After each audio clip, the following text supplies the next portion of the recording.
కొరింథీయులకు రాసిన మొదటి పత్రిక 10వ అధ్యాయం 5వ వచనం నుండి 11వ వచనం వరకు చదువుకుందాం. కొరింథీయులకు రాసిన మొదటి పత్రిక 10వ అధ్యాయం 5 నుండి 11 వరకు.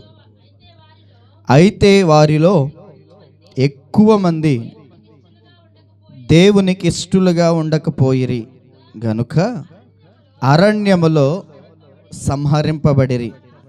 వారు ఆశించిన ప్రకారము మనము చెడ్డవాటిని ఆశించకుండానట్లు ఈ సంగతులు మనకు దృష్టాంతములుగా ఉన్నవి. చాలు, దేవుని స్తోత్రం కలుగును గాక. మళ్ళా చదువుదాం.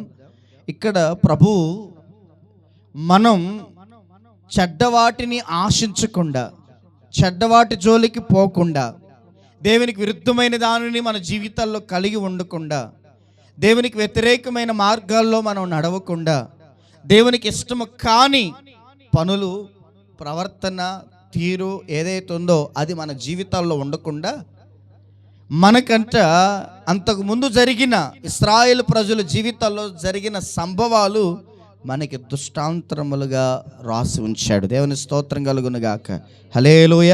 కాబట్టి వారు ఆశించిన ప్రకారం మనం చెడ్డవాటిని ఆశించకుండానట్లు ఈ సంగతులు మనకు దృష్టాంతములుగా ఉన్నవి. దేవుని స్తోత్రం.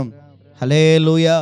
ఇంతకు ముందు వారి జీవితాల్లో జరిగిన సంభవాలు మనకి ఈరోజు ఎలాగున్నాయి అంటే దృష్టాంతములుగా ఉన్నాయి. తర్వాత వచనంలో కూడా మనం నేర్చుకుంటాం. ఇప్పుడు చదువుదాం. ఏంటయ్యా దృష్టాంతములుగా మన ముందు దేవుడు పెట్టినవి అని అంటే 7వ వచనం నుంచి, జనులు తినుటకును త్రాగుటకును కూర్చుండి ఆడుటకు లేచిరి అని వ్రాయబడినట్లు వారిలో కొందరు విగ్రహ మనము ప్రభువును శోధింపక ఉందుము. వారిలో కొందరు శోధించి సర్పము వలన నశించిరి. మీరు సనగకుడి. వారిలో కొందరు సనిగి సంహారకుని చేత నశించిరి. ఈ సంగతులు దృష్టాంతములుగా వారికి సంభవించి యుగాంతమందున్న మనకు బుద్ధి కలుగుటకే వ్రాయబడెను. దేవుని స్తోత్రం. హల్లెలూయ, హల్లెలూయ. ఈ సంగతులు మనకు దృష్టాంతములుగా ఉన్నాయి.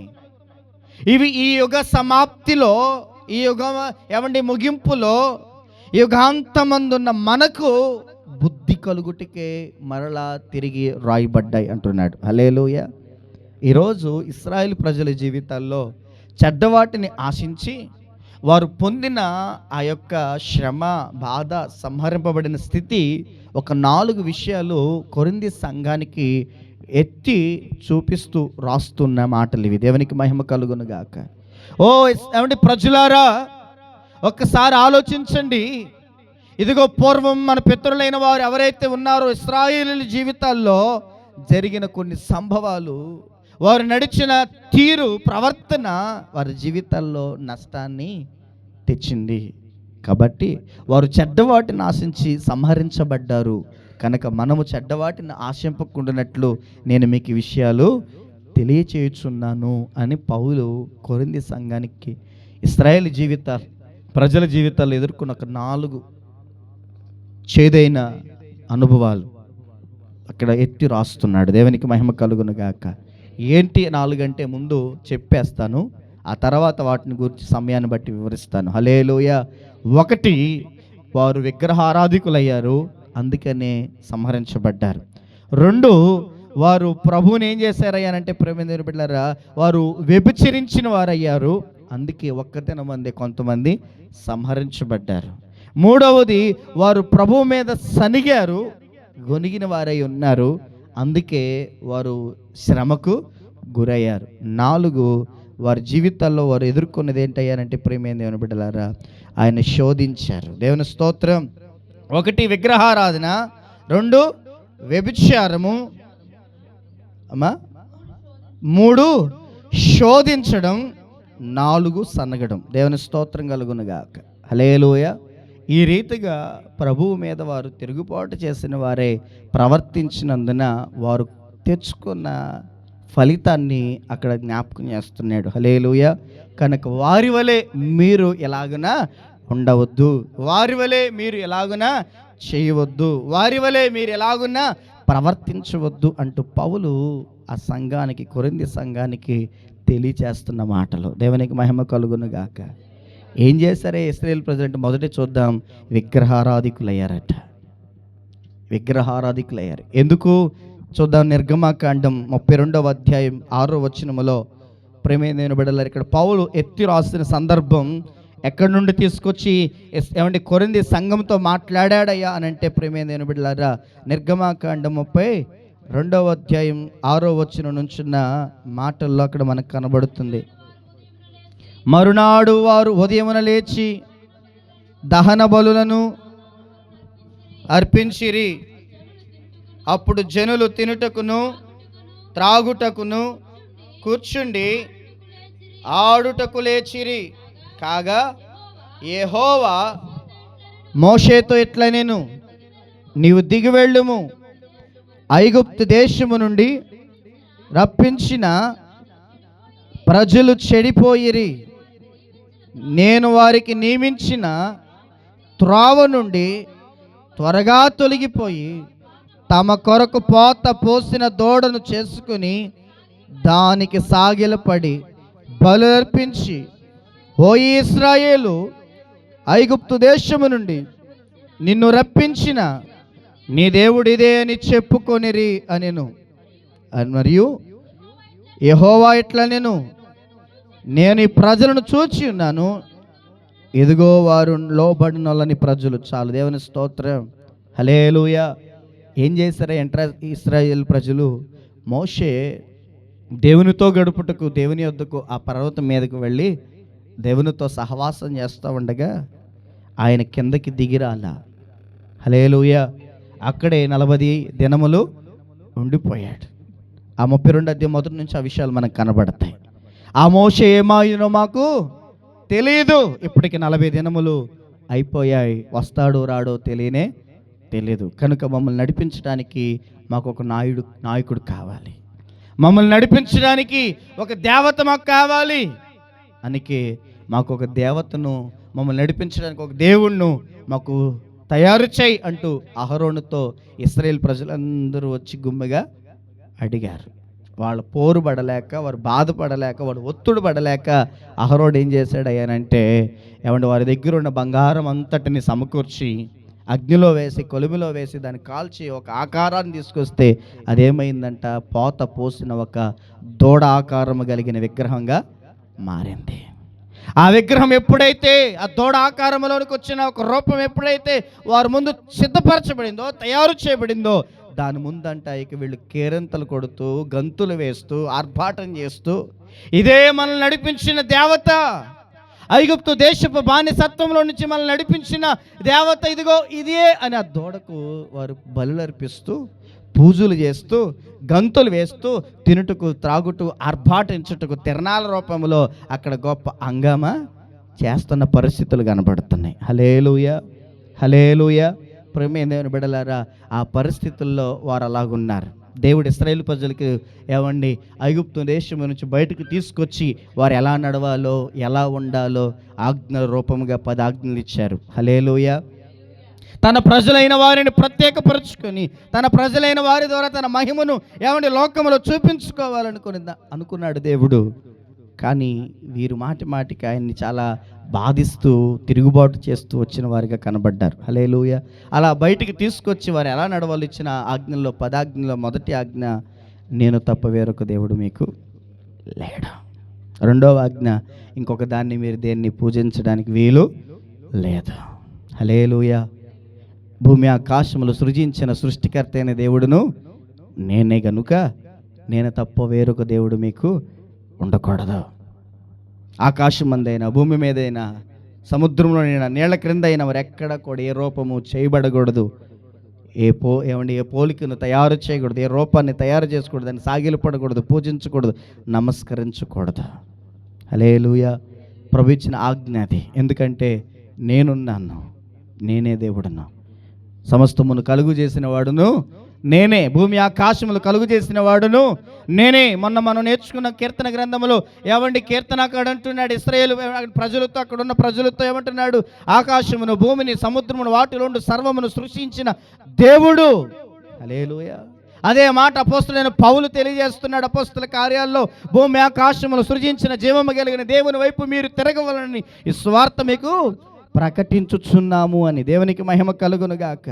ఆ జీవము కలిగిన సృష్టికర్తైన దేవుణ్ణి వీరు మరచి విడచి మోషే కనబడనందున వీళ్ళు చేసిన పెద్ద పొరపాటు ఏంటయ్యా అంటే, ఇశ్రాయేలు ప్రజలు ఒక ఆకారమును, ఒక ప్రతిమను, ఒక దూడ ఆకారం కలిగిన ఒక ప్రతిమను వారు తయారు చేసుకొని దాని ముందు సాగిలపడుతూ, దాని ముందు ఆరాధిస్తూ, దాని ముందు ఏమండి బలులర్పిస్తూ, తినుటకు త్రాగుటకు గంతలు వేయుటకు అల్లరి చేయటకు పూనుకున్నారు.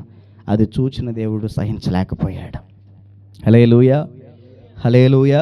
ఇప్పుడు ఇశ్రాయేలు ప్రజలంట విగ్రహారాధన చేసిరి, వారి వలె మీరు విగ్రహారాధన చేయవద్దు అంటూ కొరింథీ సంఘానికి పౌలు హెచ్చరిస్తున్నాడు. వారిలో కొందరు విగ్రహారాధన చేసి దేవుని కోపాగ్నికి ఏమైపోయారంటే గురి అయిపోయారు. హల్లెలూయా, హల్లెలూయా. ఆయన అంటున్నాడు, నేను చూచి ఉన్నాను, వీళ్ళు త్వరగా నా మార్గం నుండి తొలగిపోయి ఉన్నారు, వీరు లోబడినొల్లని ప్రజలు అంటూ మోషేతో దేవుడు మాట్లాడుతున్నాడు. ఈరోజు నా ప్రియ దేవుని బిడ్డలారా, మనందరికీ దేవుడు మాట్లాడుతున్న మొదటి మాట, దేవుడు మనకున్నాడు, ఆయన ఆత్మయ్య ఉన్నాడు, ఆయన ఆరాధించే మనం ఆత్మతోనూ సత్యముతోనూ ఆరాధించవలసిన అవసరం ఉంది. అది మన భాగ్యం. ఆయన అలాగున ఆరాధించకుండా దేనికో పరిమితం చేయాల్సిన అవసరం లేనే లేదు. బొమ్మలకు, ఫోటోలకు, ప్రమిదలకు, ఇంకొక దానికి ఏమండి పరిమితం చేయగలిగిన దేవుడు ఆయన కానే కాదు. ఒక దాని దగ్గర ఒక బొమ్మగా తయారు చేసి ఆ బొమ్మలో కూర్చొని పెట్టేవాడు కాదు ఆయన. దేవుని స్తోత్రం. ఆకాశము నా సింహాసనం, భూమి నా పాదపేట. ఆకాశ మహాకాశములు పట్టజాలని దేవుడు ఆయన ఒక బొమ్మలో ఉండేవాడు కాదు. మనుషుల చేత చెక్కబడిన ఒక రాయిలో ఉండేవాడు కాదు. మనుషుల చేత పోతపోయబడిన ఒక బంగారపు విగ్రహములో ఉండేవాడు కాదు. సర్వము అంతటా ఉన్న దేవుడు. దేవునికి మహిమ కలుగును గాక. హల్లెలూయా. కాబట్టి వారు ఏం చేశారంటే ఒక బొమ్మకు మొక్కారు. ఆ బొమ్మ కూడా వారంతట వారు చేసుకున్నదే. హల్లెలూయా. వాళ్ళ చేతులతో, వాళ్ళకున్న బంగారముతో వాళ్ళు పోసుకున్నదే, ఆ పోత పోయబడినదే ఒక విగ్రహంగా, ఒక దూడ ఆకారంగా వచ్చింది. దాన్ని వాళ్ళు, ఇదే మనల్ని నడిపించిన దేవత, ఇదే మనల్ని నడిపించిన దేవుడు, ఇదే ఐగుప్తు దేశంలో నుంచి మనల్ని బయటికి రప్పించిన వాడు అంటూ ఏమంటే అజ్ఞానంగా వారి చేతులతో చేసుకున్న దాన్ని పూజిస్తూ ఉండటం అనేది ఎంత విచారకరమో. హల్లెలూయా, హల్లెలూయా. అందుకే రోమా పత్రికలో పౌలు అంటాడు, దేవుని యొక్క మహిమను ప్రజలు ఏం చేశారయ్య అంటే జంతువుల యొక్కయు, చతుష్పాద జంతువుల యొక్క, మనుష్యుల యొక్క రూపంలోనికి మార్చివేశారు. 1వ అధ్యాయం చివరి వచనాలు చూస్తారా? ఈరోజు ఆ దేవుని యొక్క మహిమను, ఆకాశ మహాకాశములు పట్టజాలని సృష్టికర్త అయిన దేవుని యొక్క మహిమను, ఔన్నత్యాన్ని ఈరోజు ఏమన్నా ఆ రోజు ఇశ్రాయేలు ప్రజలకు దూడలోనికి ఒక దూడాకారము కలిగిన ప్రతిమను తయారు చేసి ఇదే దేవుడు అని భావించి మొక్కుతున్నారు. ఈనాటి కాలపు ఏమండి ప్రజలైన వారు, ఏమండి అనేకులైన వారు కూడా ఏమండి జీవము కలిగిన దేవుని మహిమను వేటికి ఆపాదించారు. రోమపత్రిక 1వ అధ్యాయం చివరి వచనాలు చూస్తారా? 23. వారు అక్షయుడగు దేవుని మహిమను క్షయమగు మనుషుల యొక్కయు, పక్షుల యొక్కయు, చతుష్పాద జంతువుల యొక్కయు, పురుగుల యొక్కయు ప్రతిమా స్వరూపముగా మార్చిరి. హల్లెలూయా, హల్లెలూయా. దేవుని యొక్క మహిమనంట దేనికి మార్చేశారు వాళ్ళు? మనుషుల యొక్కయు, పక్షుల యొక్కయు, చతుష్పాద జంతువుల యొక్కయు, పురుగులకు కూడా వారు వాటిని మాయా స్వరూపములుగా చేసి ఆపాదించబడేశారు. హల్లెలూయా. ప్రతిమా స్వరూపములుగా, బొమ్మలుగా చేశారు. హల్లెలూయా, హల్లెలూయా. ఏదో ఒకటి తయారు చేయటం, దాన్ని నిలబెట్టి దీనిలో దైవం ఉంది అంటూ ఇశ్రాయేల్ ప్రజలు ఆరాధించారు. ఆ తర్వాత దినాల్లో చూస్తాం బయలుదేవతలను ఆరాధించిన వారిగా మారిపోయారు. అస్తారోతు దేవతలను ఆరాధించిన వారిగా, దాగోను దేవతలను ఆరాధించిన వారిగా మారిపోయారు. వారు ఊరికనే దేవుని మార్గాల నుండి తొలగిపోతూ వచ్చారు. వెళుతున్న ప్రాంతాలలో అన్యజనులతో వారు పొత్తు కలుపుకొని వారి జీవితాల్లో వారు చెదిరిపోతూ, వారితో కలిసిపోతూ, వారు కలిగిన విగ్రహాలను, వారు కలిగిన దేవతలను, దేవుళ్ళను కలిగిన వారిగా ఆరాధించేవారిగా మారిపోతే జీవము కలిగిన నిజమైన సృష్టికర్తని దేవుడికి చాలా బాధ, కోపం అనిపించి ఆయా సమయాల్లో వారిని సంహరిస్తూ వచ్చాడు. హల్లెలూయా.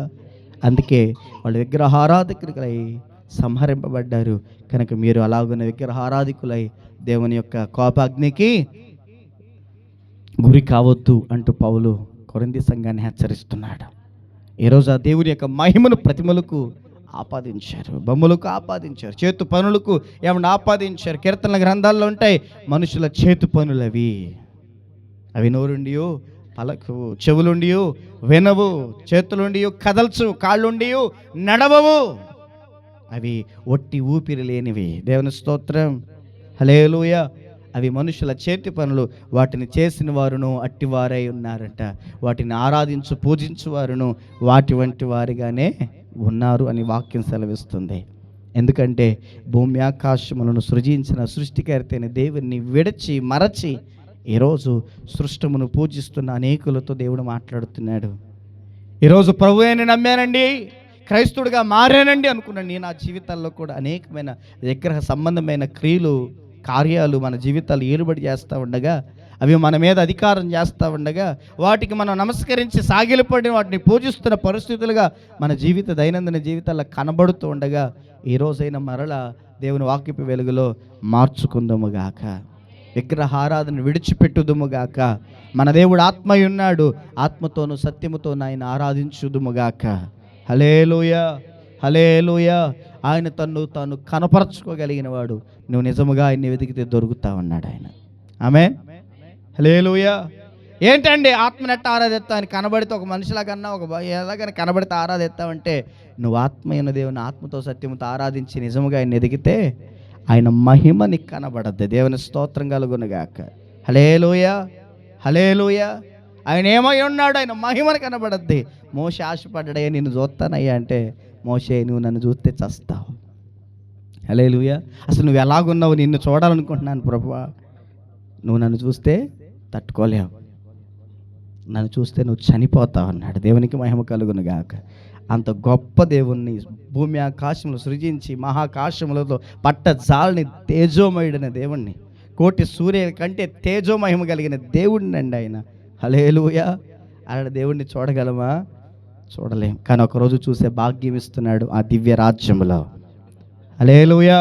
ఆ పరలోక రాజ్యములో ఆయన చూసే కృప, ఆయనతో ఉండే కృప, ఆయనతో సహవాసం చేసే కృప ఆయన మనకి ఇవ్వబోతున్నాడు. అక్కడికి ఖచ్చితంగా వెళ్ళాలంటే ఈ లోకంలో ఆయనను మించి దేన్ని ఆరాధించకుండా ఆయన్నే సేవించే బిడ్డలంగా ఉందముగాక. ఆ రోజు ఇశ్రాయేలు ప్రజలు ఆ దూడను చేసుకొని ఆరాధించినందున చాలా వేల మంది సంహరింపబడ్డారు. హల్లెలూయా, హల్లెలూయా. ఆ రోజు విగ్రహారాధన చేసినందున దేవుని కోపం వారి మీద రగిలినందున ఎంతమంది అయ్యా రాలిపోయారని అంటే, అక్కడ చక్కగా రాయబడిన మాటే 23,000 మంది కూలిరి. విగ్రహారాధన చేయడం వల్ల ఏమైపోయారంట? 23,000 మంది కూలిపోయారు. కనుక నీ జీవితాల్లో అలాంటిది ప్రక్కన పెట్టి, జీవం కలిగిన దేవుడు ఎవరో, సృష్టికర్తని దేవుడు ఎవరో, భూమి ఆకాశంలో నిన్ను నన్ను కలుగు చేసిన దేవుడు ఎవరో ఎరిగి ఆయన ఆరాధించుదుము కాక. లేదంటే వారి వలె మనము ఉంటామనంటూ హెచ్చరిక చేస్తున్నాడు పౌలు. రెండో విషయంలోనికి వెళ్దాం రండి, సమయం చాలదు కనుక ఆలోచన చేద్దాం.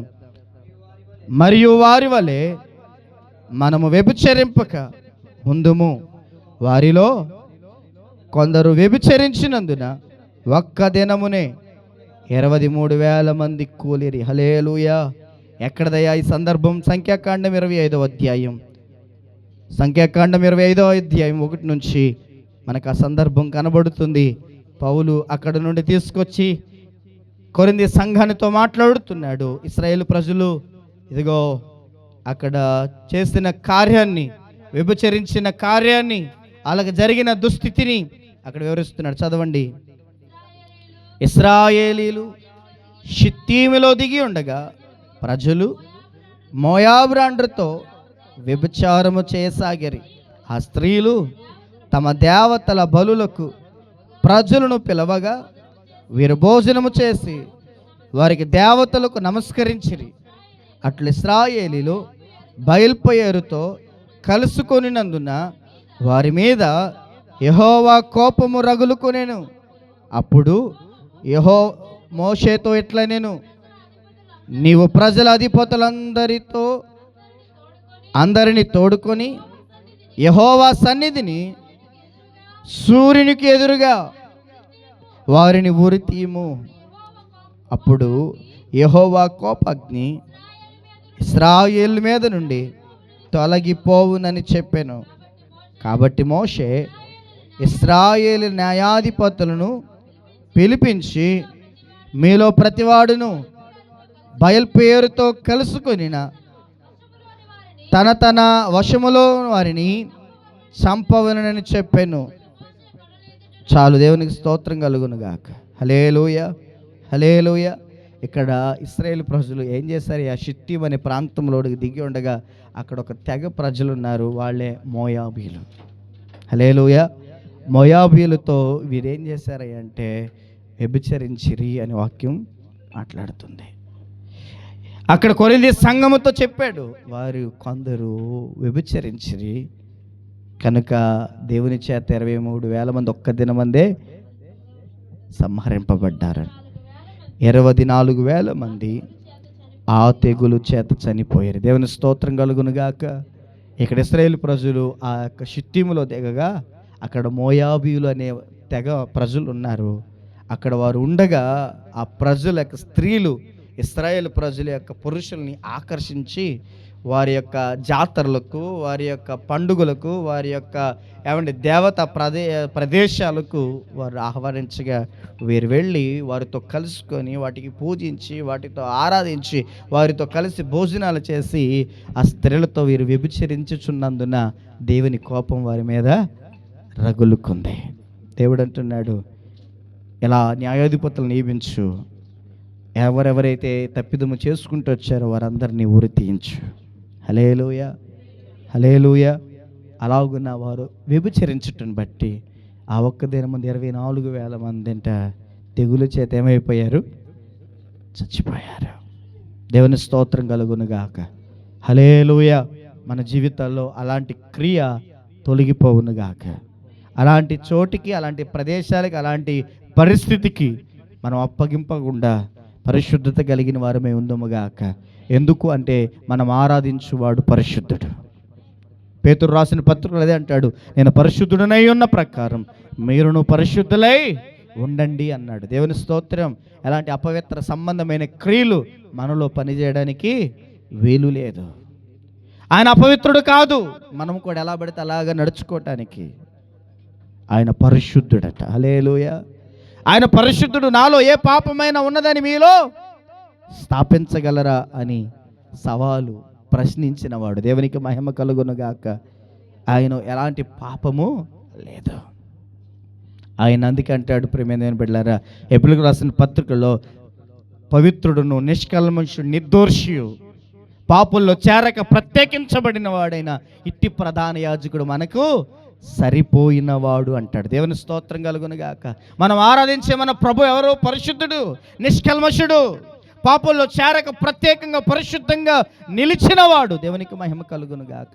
అలాంటి పరిశుద్ధుడైన దేవుణ్ణి ఆరాధిస్తున్న మన జీవితాల్లో ఎలాంటి పాప సంబంధమైన క్రియలు పని చేయకూడదు అంటూ దేవుడు మాట్లాడుతున్నాడు. వారు అలాంటి పరిశుద్ధుడైన దేవుణ్ణి, రోషం కలిగిన దేవుణ్ణి, దేవతలు ఆయన వంటి వారు ఒకడును లేడు అని పిలువబడిన ఆ దేవాతి దేవుని కలిగిన ఇశ్రాయేలు ఏం చేశారయ్యారంటే తొలగిపోయారు.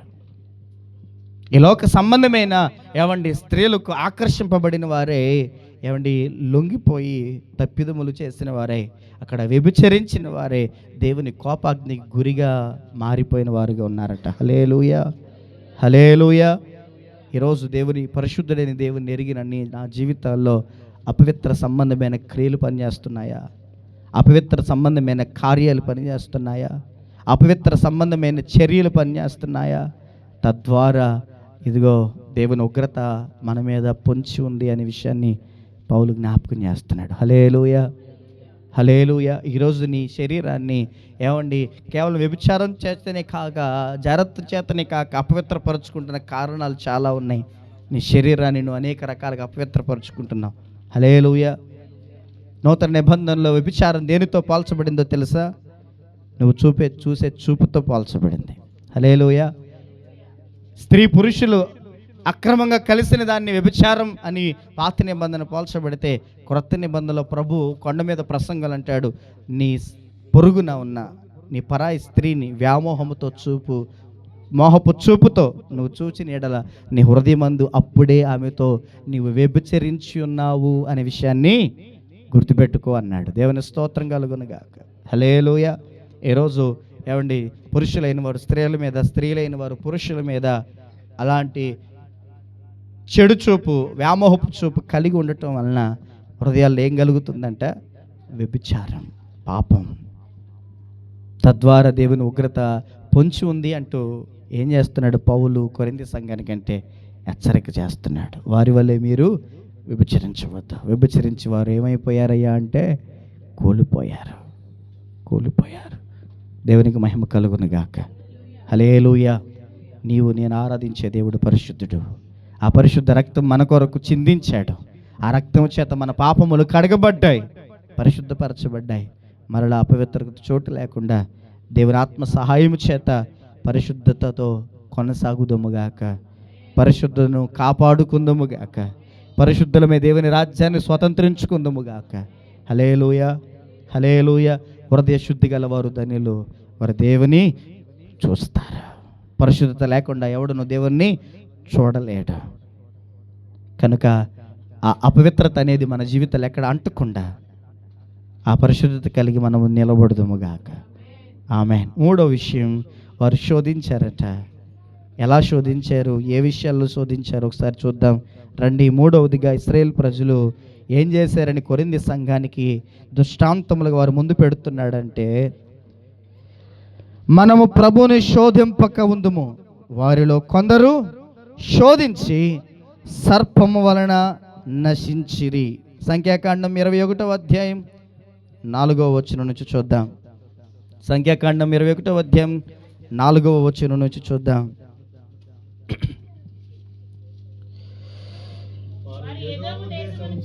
వారు ఏదోము దేశమును చుట్టి పోవలనని హోరు కొండ నుండి ఎర్ర సముద్ర మార్గముగా సాగినప్పుడు మార్గాయాసము చేత జనుల ప్రాణము సొమ్మసిలెను. కాగా ప్రజలు దేవునికిని మోషేకును విరోధముగా మాట్లాడి, ఈ అరణ్యములో చచ్చుటకు ఐగుప్తులో నుండి మీరు మమ్మను ఎందుకు రప్పించితిరి? ఇక్కడ ఆహారము లేదు, నీళ్లు లేవు, జవిసారములు లేని ఈ అన్నము మాకు అసహ్యమైనది అనిరి. అందుకు యెహోవా ప్రజలలోనికి తాపకరములైన సర్పములను పంపెను. దేవుని స్తోత్రం కలుగునుగాక. అవి ప్రజలను కరువగా ఇశ్రాయేలులో అనేకులు చనిపోయారు. ఇక్కడ చూడండి ప్రియమైన బిడ్డలారా, వీళ్ళు ఎర్ర సముద్ర మార్గంగా సాగిపోతున్నప్పుడు అక్కడ వారు మార్గాయాంశం చేత సొమ్మసిల్లిపోయారంట. నేను ఒకసారి చెప్పాను మీకు, ఐగుప్తు దేశం నుండి కానానుకు వెళ్ళడానికి జస్ట్ 40 డేసే పట్టుద్ది. హల్లెలూయా, హల్లెలూయా. ఎన్ని రోజులు? సుమారు 40 రోజులే పట్టుద్ది. కానీ వీళ్ళు ఎన్ని సంవత్సరాలు ప్రయాణించారు? 40 సంవత్సరాలు ప్రయాణించారు. ఎందుకని?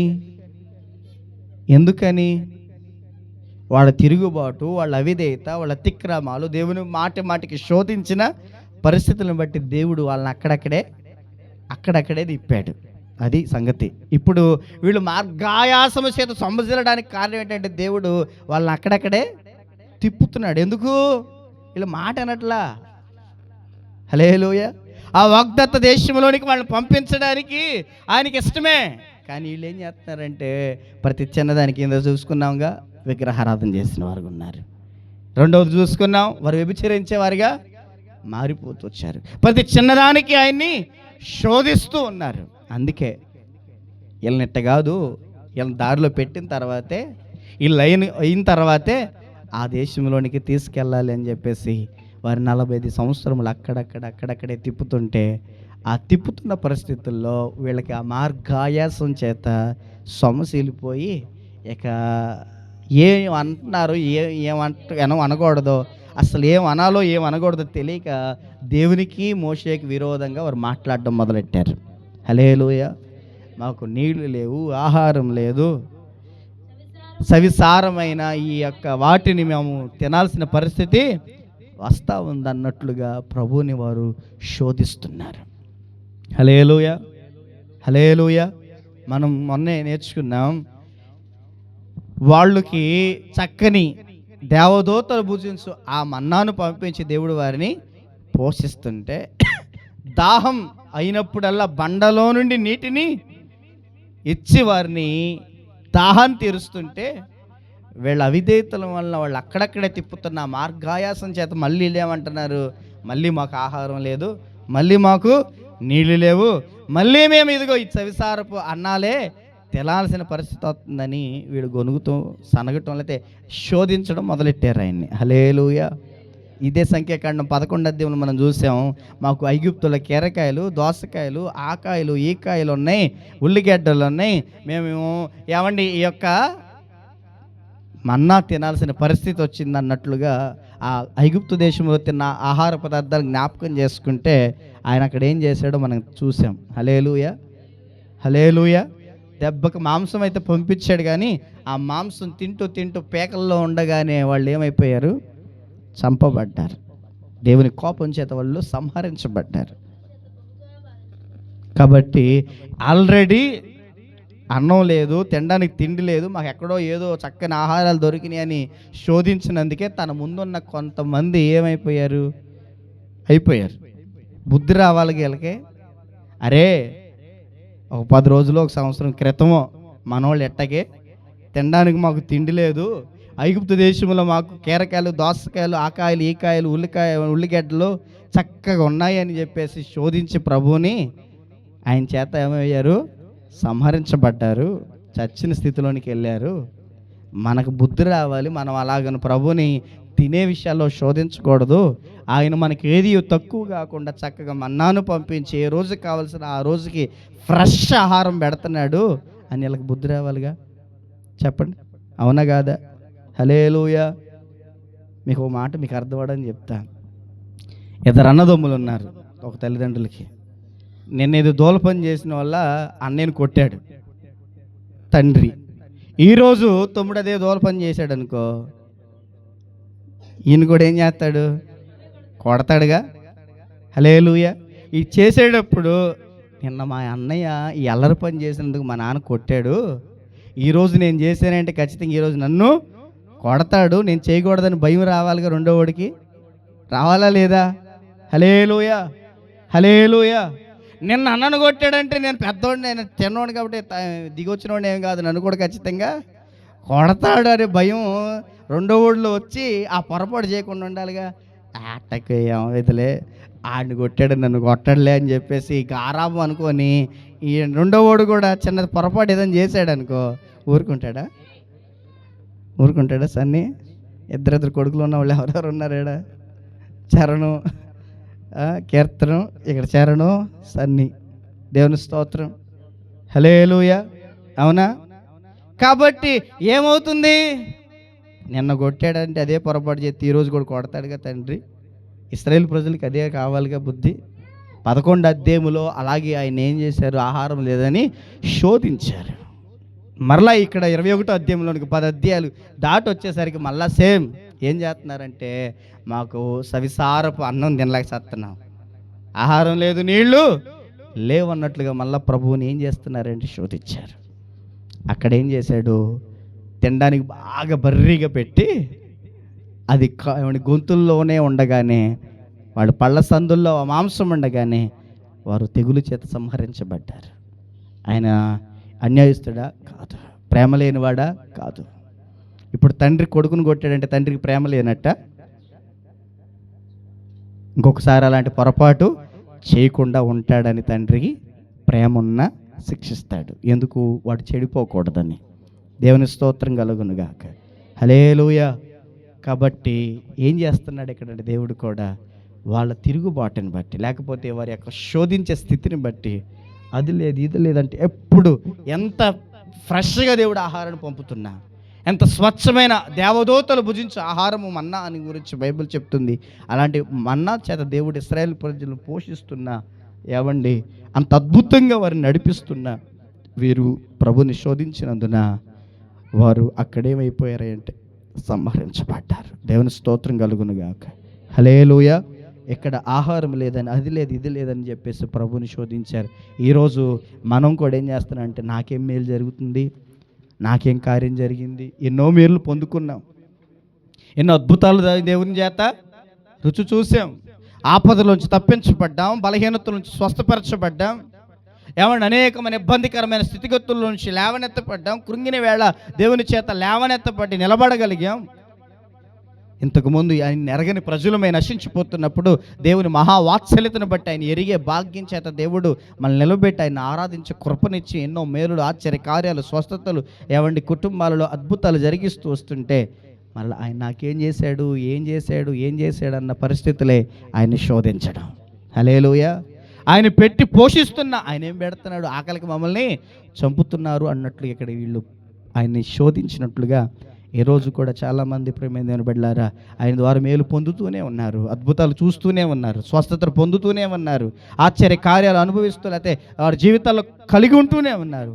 మరలా చిన్న శ్రమ, శోధన, పరీక్ష రాగానే దానిలో నిలబడలేక దేవుడు మమ్మల్ని మర్చిపోయాడు, దేవుడు మమ్మల్ని వదిలిపెట్టాడు, దేవుడు మాకేం చేశాడు అన్నట్లుగా దేవుని నుండి దూరం అవుతున్న వారు లేకపోలేదు. అలా దూరం అయితే నీకే శాపం, నీకు అది నష్టం, అది నీకు మంచిది కాదు. ఈరోజు ఏమంటే ప్రభువుని అనుభవించి కూడా, ప్రభు సన్నిధిలో ఉండి కూడా, ప్రభు కార్యాలను అనుభవించి కూడా అలా ప్రభువుకు దూరం అవుతున్న వారు ఉన్నారు. ఎందుకయ్యారంటే ఇది ఇశ్రాయేలు ప్రజల్లాగా వీరు శోధించేవారు. హల్లెలూయా, హల్లెలూయా. కనుక ఈరోజు ఒక్కసారి ఆలోచించండి, మనం ప్రభుని శోధించకుందుముగాక. వారి కొందరంటే శోధించి సర్పముల చేత సంహరించబడ్డారు. హల్లెలూయా. సర్పములను ఏం చేసి అంటే కాటు వేశాయి. తర్వాత వాళ్ళు అయ్యా మమ్మల్ని క్షమించండి, మేము చేసింది పొరపాటు అన్నట్లుగా 7వ వచనం. కాబట్టి ప్రజలు మోషే యొద్దకు వచ్చి, మేము యెహోవాకును నీకును విరోధముగా మాట్లాడి పాపము చేసితిమి, యెహోవా మా మధ్య నుండి సర్పమును తొలగించున్నట్లు ఆయన వేడుకొనమనిరి. మోషే ప్రజల కొరకు ప్రార్థన చేయగా, యెహోవా నీవు తాపకరమైన సర్పము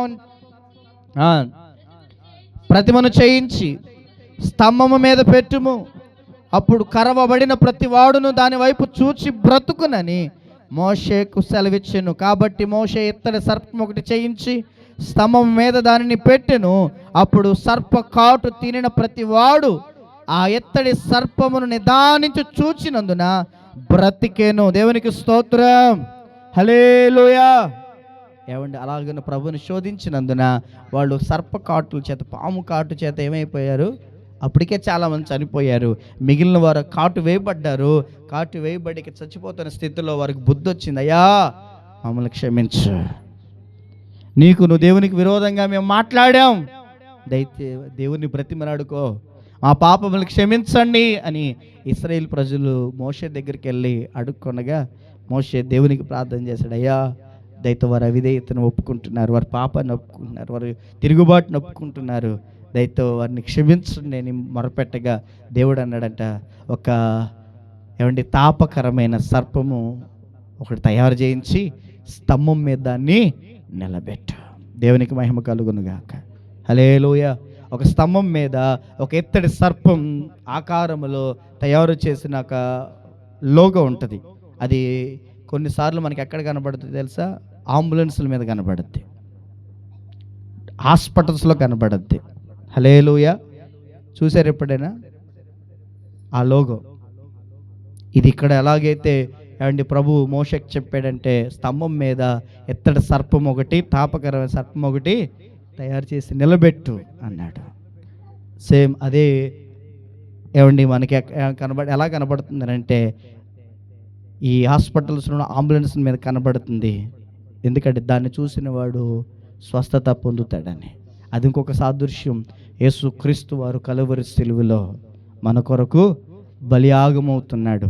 ఎవరైతే సిలువలో వేలాబడిన యేసును చూస్తాడో వాడు బ్రతుకుతాడు. దేవుని స్తోత్రం కలుగును గాక. ఆ రోజు ఇశ్రాయేలు ప్రజలు ఆ స్తంభం మీద పెట్టబడిన ఆ ఎత్తడి సర్పమును చూసిన వారట బ్రతికారు. దేవునికి స్తోత్రం కలుగును గాక. హల్లెలూయా.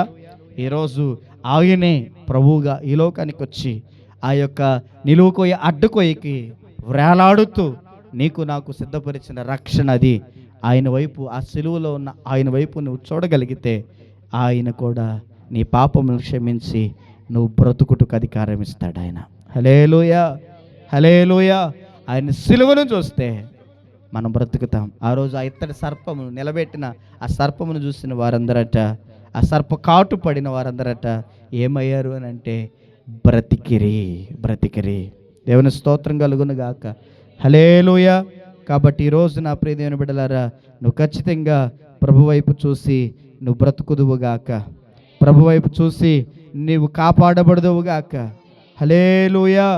కాబట్టి ఈరోజు ఒక్కసారి ఆలోచన చేసి నీ జీవితంలో ఒక అవిధేయత, పొరపాటు, తిరుగుబాటు, శోధించిన స్థితిగతులను బట్టి నువ్వు ఉగ్రతకు గురవుతున్నావా? ఇప్పుడే ఈరోజే మరలా నీ తప్పిదమును గుర్తించి గ్రహించి ప్రభువా నన్ను క్షమించు అని ఆయన వైపు నువ్వు చూడగలిగితే ప్రభు కృప నీకు తోడుగుండి నిన్ను క్షమించి రక్షించునుగాక. ఆమేన్. 4వదిగా మనం ఆలోచించేద్దాం రండి. అక్కడ రాయబడింది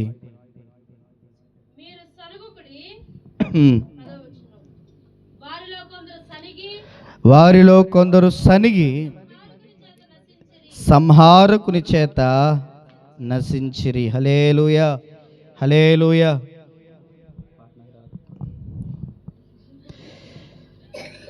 అమ్మగారు ఒక పాట ఇచ్చారు. ఇత్తడి సర్పం వల్లే పైకెత్తబడినావు, నిన్ను చూసిన వారు ఆనాడు బ్రతికారు. సిలువలో వేలాడే నీదరి చేరిన జనులందరూ నేడు సత్యము నిత్యము బ్రతుకుదురు అనే పాట ఒకటి ఉంది. దేవుని స్తోత్రం కలుగును గాక. విడువని దేవుడు నీవే మా మంచి యేసయ్య అనే పాటలో ఆ చరణం, అక్కడ ఇత్తడి సర్పం పైకెత్తబడింది. దాన్ని చూసిన ఆ ఇశ్రాయేలు ప్రజలు బ్రతికించబడ్డారు. ఈనాడు సిలువలో ఆయన వేలాడుతూ ఆయన మనకు కనబడుతున్నాడు.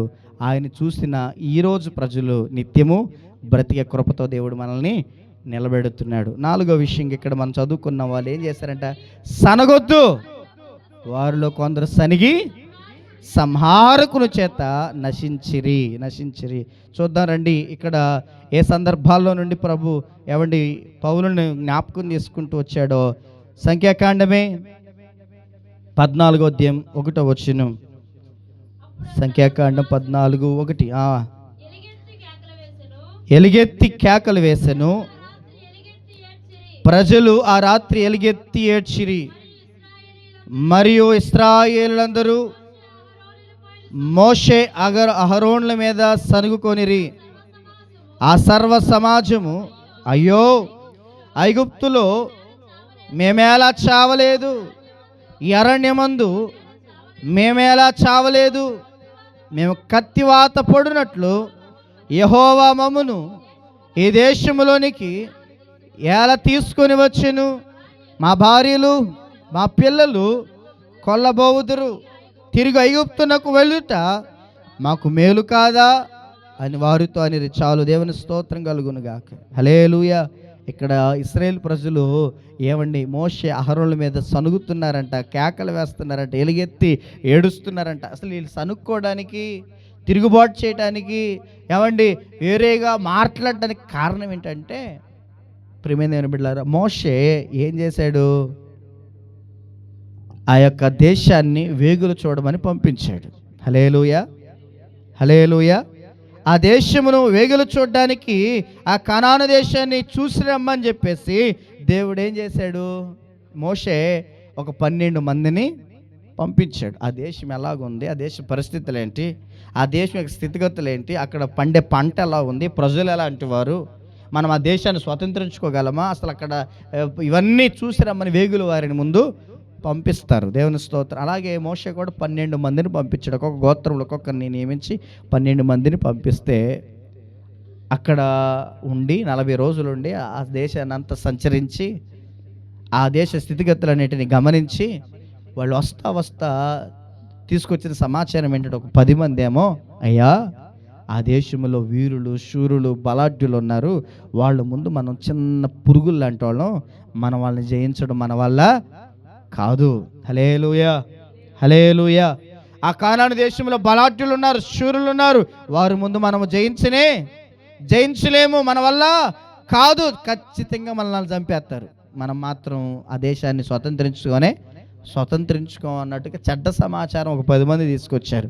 ఇంకొక ఇద్దరు, ఆ ఇద్దరు ఎవరంటే యెహోషువ, కాలేబు. వీళ్ళిద్దరు మాత్రం లేదు తప్పకుండా దేవుడు మనకు సహాయం చేస్తాడు, అలాంత బలాఢ్యులైనా బలం కలిగిన వారైనా గొప్ప సైన్యమే అయినా దేవుడు మనకున్నాడు కనుక వాళ్ళకంటే గొప్పవాడు మనతో ఉన్నాడు, ఖచ్చితంగా మనం దాన్ని జయిస్తాము, మన దేవుడు మన చేతికి దాన్ని అప్పగిస్తాడు అని అన్నారు. హల్లెలూయా.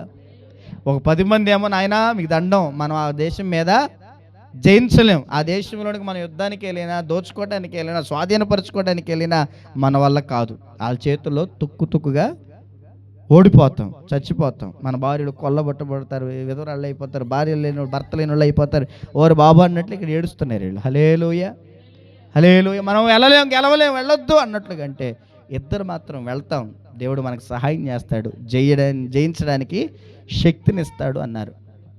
ఎప్పుడైతే యెహోషువ కాలేబులు అలాగ అన్నారో ఇక వాళ్ళు ఏడవడం మొదలెట్టారు. వాళ్ళిద్దరు మాట ఖచ్చితంగా మోషేని మనల్ని ఖచ్చితంగా ఈయన తీసుకెళ్తాడు, అక్కడ మన పని అయిపోయిందిరా నాయన అనుకుని ఎలుగెత్తి ఏడుస్తూ వారు సనుక్కోవడం మొదలెట్టారు. మమ్మల్ని ఐగుప్తులు ఎలా చావనివ్వలేదు, ఎర్రన ప్రదేశంలో మేము ఎలా చావలేదు, మమ్మల్ని ఇక్కడ కత్తివాత చేత చంపడానికి ఎలా తీసుకొని వచ్చుచున్నావు అన్నట్లుగా మోషే అహరోనుల మీద వీళ్ళు సనుగుతూ ఉన్నారట. హల్లెలూయా.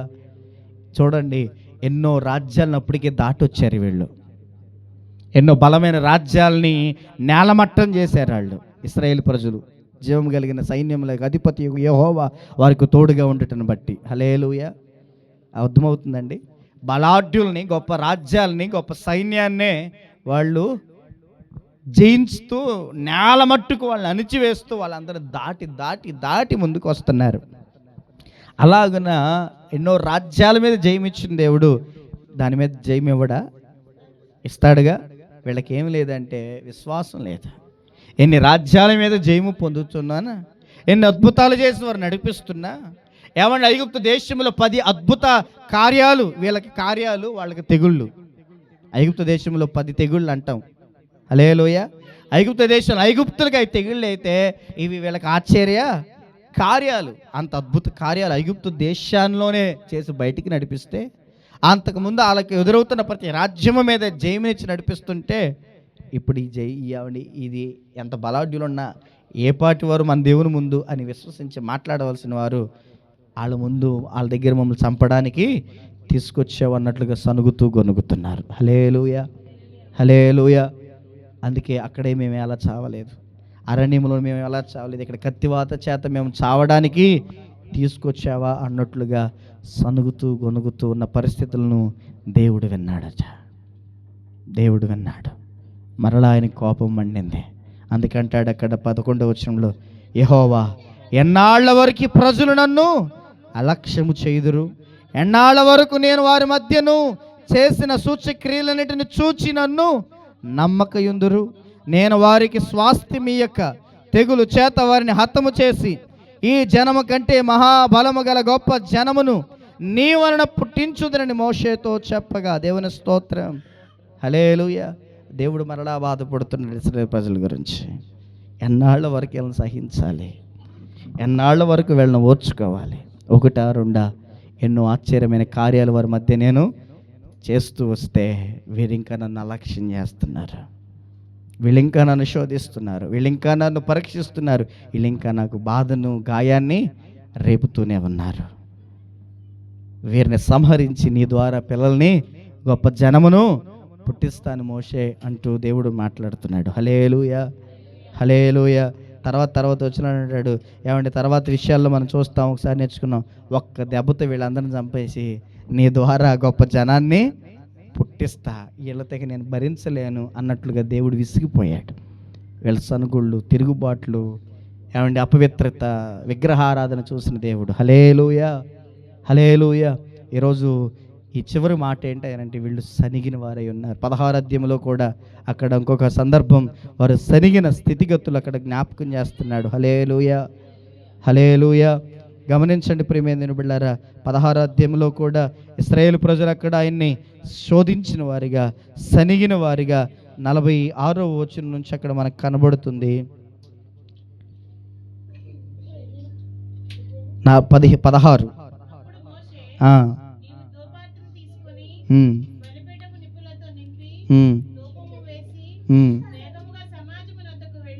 ఇంకా ముందుకు వెళ్ళిపోదాం. 41 నుంచి చదువుదామా? మరునాడు ఇశ్రాయేలు సర్వ సమాజము మోషే అహరోనులకు విరోధముగా సనుగుచు, మీరు యెహోవా ప్రజలను చంపించితరని చెప్పి సమాజము మోషే అహరోనులకు విరోధముగా కూడెను. వారు ప్రత్యక్షపు గుడారం వైపుకు తిరిగి చూడగా ఆ మేఘము దానికి కమ్మెను, యెహోవా మహిమయు కనబడెను. మోషే అహరోనులు ప్రత్యక్షపు గుడారం ఎదుటికి రాగా యెహోవా, మీరు ఈ సమాజం మధ్య నుండి తొలగిపోవుడి, క్షణములో నేను వారిని నశింపచేయుదునని మోషేకు సెలవేయగా వారు సాగిలపడిరి. హల్లెలూయా, హల్లెలూయా. చూడండి ప్రియమైన బిడ్డలారా, ఇక్కడ కూడా మరలా ఇశ్రాయేలు ప్రజలు ఆయన మీద, మోషే మీద సనుగుతూ ఉన్నారట. దేవునికి మరలా కోపం వచ్చింది, ఆయన ఏకంగా దిగి వచ్చేసాడు. హల్లెలూయా. వారి మధ్యకి దిగి వచ్చేసాడు. మోషే, అహరోను, మీరు అసలు వాళ్ళ మధ్య నుంచి వేరైపోండి, దెబ్బకి క్షణంలో వీళ్ళని చంపేస్తా, నేను సహించలేను. ఎంత విసిగిచ్చారండి ఆయన్ని. దేవుని స్తోత్రం. వాళ్ళైనా ఈరోజు మనం ఎన్నిసార్లు విసిగిస్తున్నాం, ఎన్నిసార్లు ఆయన మీద తిరుగుబాటు చేస్తున్నాం, ఎన్నిసార్లు ఆయన చేసిన మేలుని మర్చిపోతున్నాం, ఎన్నిసార్లు ఆయన మీద సనుగుతున్నాం, గొనుగుతున్నాం. ఏం చేశాడు నాకు, ఏమిచ్చాడు నాకు, ఏం పెట్టాడు నాకు. హల్లెలూయా, హల్లెలూయా. ఏమండి, మాటి మాటికి మనం కూడా ఆయన గాయాల్ని రేపుతానే ఉన్నాం. మాటి మాటికి ఆయన గాయాల్లో ఏలు పెట్టి తోమలాగా ఏమంటే చూస్తూ గాయాలు రేపుతానే ఉన్నాం. హల్లెలూయా. ఒక్కసారి ఆలోచించండి. ఇక వివరించడానికి నాకు సమయం లేదు, కానీ ఇక్కడ 2 సందర్భాలు 14వ అధ్యాయంలోను 16వ అధ్యాయంలోను ఇశ్రాయేలు ప్రజలు దేవుని మీద సనుగుతొచ్చారట. అందుకే సనగుకుడి, వారు సనిగి సంహారకుని చేత సంహరించబడ్డారు. ఈ 16వ అధ్యాయంలో చూస్తే అక్కడ గొప్ప తెగులు వారి మీదకి వచ్చింది. మోషేకి అర్థమైపోయింది, నువ్వు వెళ్ళి వాళ్ళ ప్రాయశ్చిత్తం నిమిత్తమై ఒక దోపార్తిని తీసుకొని రా అంటూ ఆ అహరోనును పంపిస్తాడు. ఆ అహరోనును తీసుకొచ్చే లోపే ఎంతమంది చచ్చిపోయారయ్యా అంటే 49వ వచనం చూస్తారా? 16వ అధ్యాయం 49వ వచనం.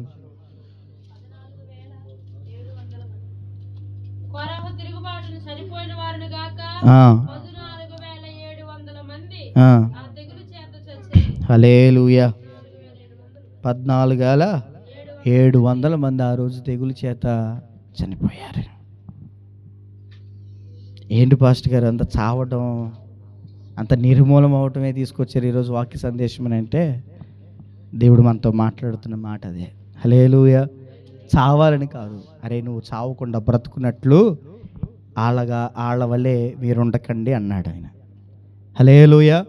వారి వల్ల చెడ్డ వాటిని ఆశించకుండానట్లు ఇవి మీకు దృష్టాంతములుగా ఉన్నవి. వారి వల్లే అంటే వారు ఏం చేశారు? వారు విగ్రహారాధన చేశారు. విగ్రహారాధికులై వారు కూలిపోయారు. హల్లెలూయా. వారు వ్యభిచరించారు కనుక మీరు వారి వల్లే వ్యభిచరించవద్దు. వ్యభిచరించి 24,000 మంది కూలిపోయారు. వారి వల్లే ప్రభుని శోధించవద్దు. శోధించి ఎంతోమంది సర్పముల చేత చచ్చిపోయారు. వారి వల్లే సనగొద్దు. సనిగి ఇదిగో ఇన్ని వేల మంది తెగులుకి అప్పగించబడ్డారు. హల్లెలూయా.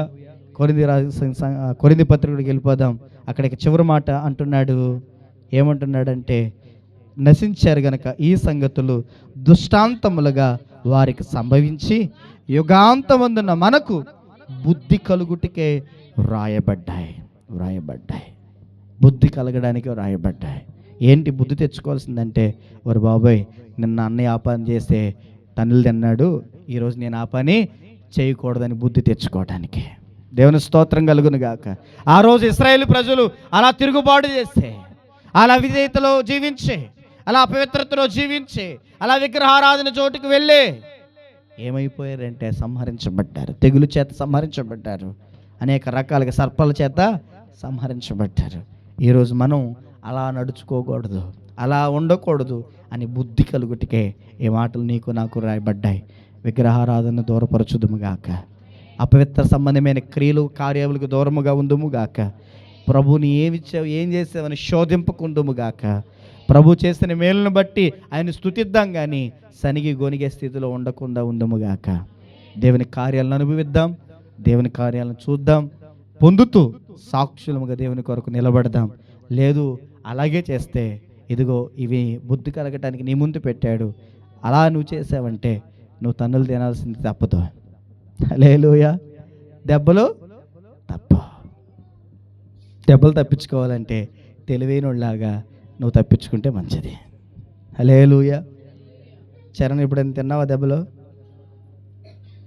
అన్నం తిన్నాడు కానీ నువ్వు ఎప్పుడైనా తప్పించుకున్నావు? నువ్వు కూడా తిన్నావా? తప్పించుకున్నావా? తప్పించుకున్నావా? అమ్మ చెప్తుంది చూడు మరి. హల్లెలూయా. చరణ్ వీళ్ళు కీర్తన్ మీరు ఎప్పుడు కొట్టలేదా నాన్న? అప్పుడప్పుడు ఎవరన్నా అలా కొట్టరు. హల్లెలూయా. మా వాడు అన్నిటికీ తన్నులు తింటాడు. అక్షయ్ ప్రతి దానికి తన్నులు తింటాడు. ప్రైజ్ తెలివైంది. బుద్ధి తెచ్చుకొని ప్రభువులో నిలిచి దేవుని కార్యాలను అనిపించి దేవుని సాక్షులముగా జీవించుదుముగాక. తల్ల వంచండి, ప్రార్థన చేద్దాం. తల్ల వంచండి, ప్రార్థన చేద్దాం.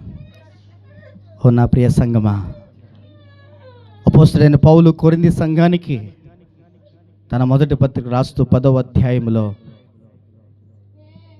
ఆ సంఘానికి తెలియజేస్తున్నాడు. ఇశ్రాయేలు ప్రజల వలె మనము చెడ్డవాటిని ఆశింపకుండునట్లు ఇవి మనకు దృష్టాంతములుగా ఉన్నవి అంటూ ఒక 4 సందర్భాలను ఇశ్రాయేలు ప్రజల జీవితాల్లో ఎదుర్కొన్న సంఘటనలను సంభవాలను ఎత్తి రాస్తూ వారు ఎలా చేసి ఎలా నష్టపోయారు, ఎలా తిరుగుబాటు చేసి సంహరించబడ్డారు, ఎలా విగ్రహారాధన చేసి వారు నశించారు, వాళ్ళు వ్యభిచరించి కూలిపోయారు. వారు దేవుని మీద తిరుగుబాటు చేసి ఆయన చేసిన ఆశ్చర్య అద్భుత కార్యాలు మర్చిపోయి ఆయన మీద సనుగుతూ గొనుకుతూ వచ్చారు. అందుకే ఇలాగున ఎండుటాకుల వలె అరణ్యంలోనే రాలిపోయారు. దేవుని ఉగ్రతకు గురి అయిపోయారు. హెబ్రీయులకు రాసిన పత్రిక 3వ అధ్యాయంలో అంటాడు కదా, ఎవరి మీద ఆయన కోపం రగిలెను, ఎవరి మీద ఆయన కోపం మండెను? తిరుగుబాటు చేసిన వారి మీదే కదా, అవిధేయులుగా ఉన్న వారి మీదే కదా, ఆయన మాట వినకుండా బ్రతికిన వారి మీదే కదా, అవిశ్వాసముగా జీవించిన వారి మీదే కదా అంటూ దేవుడు మాట్లాడుతూ వచ్చాడు. ఈరోజు నా ప్రియ దేవుని బిడ్డలారా, ఆయన మనల్ని శిక్షించాలనుకోవట్లేదు, ఆయన మనల్ని గాయపరచాలనుకోవట్లేదు, ఆయన మనల్ని బలపరచాలని, దీవించాలని, స్వస్థపరచాలని, ఉన్నతమైన స్థితిలోనికి తీసుకుని వెళ్ళాలని, ఆ వాగ్దానం చేయబడిన కానాలలోనికి ఇశ్రాయేలు ప్రజలు నడిపించాలని కోరుకున్నాడు. కానీ వీళ్ళ తిరుగుబాటే, వీరి అవిధేయతే, వీరి అవిశ్వాసమే 40 సంవత్సరాల అరణ్యంలోనే తిరిగేటట్లుగా చేసింది. నేను ఆ జీవితంలో కూడా దేవుని ఆశీర్వాదాలకు దేవుడు మనల్ని పిలిచాడు. ఆశీర్వాదములకు ఎవడు వారసులుగా ఉండడానికి దేవుడు మనల్ని పిలిచాడు. కానీ మనం ఆయన మీద చేస్తున్న తిరుగుబాటో, అవిశ్వాసమో, అపనమ్మకత్వమో, చేసే అపవిత్రమైన పనులో, కార్యాలో, క్రియలో, విగ్రహ సంబంధమైన చర్యలో మన జీవితాల్లో ఉండటం వల్ల దేవుని కోపాగ్నికి గురైపోతున్నాం. అలా కాక ఈరోజు ప్రభు మనతో మాట్లాడినట్లుగా సరిచేయబడిన వారమై, బుద్ధి తెచ్చుకున్న వారమై, చక్కగా నడుస్తూ, ఆయన మాటకు లోబడుతూ, ఆయన చేస్తున్న ప్రతి కార్యాన్ని అనుభవిస్తూ, ఆయన సాక్షులుగా నిలవబడగలిగితే దేవుని కృప మనకు తోడుగా ఉండి మరిన్ని కార్యాలు మన జీవితంలో జరిగిస్తూ ఆ నిత్య రాజ్యానికి సిద్ధపరుస్తుంది. కనుక అప్పగించుకుందాం. ప్రేమ కలిగిన మా తండ్రి వందనాలు. ఈ మాటలు మా హృదయంలో ఫలింపు చేయి. ఆ రోజు ఇశ్రాయేలు ప్రజలను గూర్చి కొరింథీ సంఘముతో మాట్లాడిన మాటలు ఈరోజు మాకు మీరు వినిపించి నేర్పించారు. మీకు స్తుతిస్తున్నాం. మేము ఆ చెడ్డవాటిని చేయకుండానట్లు, చెడ్డవాటిని ఆశించకుండానట్లు ఇవి మాకు బుద్ధి కలుగుటికే నేర్పించగా అలాగున్న మేము నడిచి నీ మేలు పొందడానికి సహాయం చేయమని, ఈ వాక్యం ప్రతి ఒక్కరి హృదయంలో నూరంతల ఫలాన్ని ఫలించడానికి సహాయం చేయమని, విని విడిచిపెట్టక ఆచరించడానికి సహాయం చేయమని యేసు నామమున ప్రార్థించి అడిగి వేడుకుంటున్నాం మా పరమ తండ్రి. ఆమేన్. అందరికీ వందనాలు.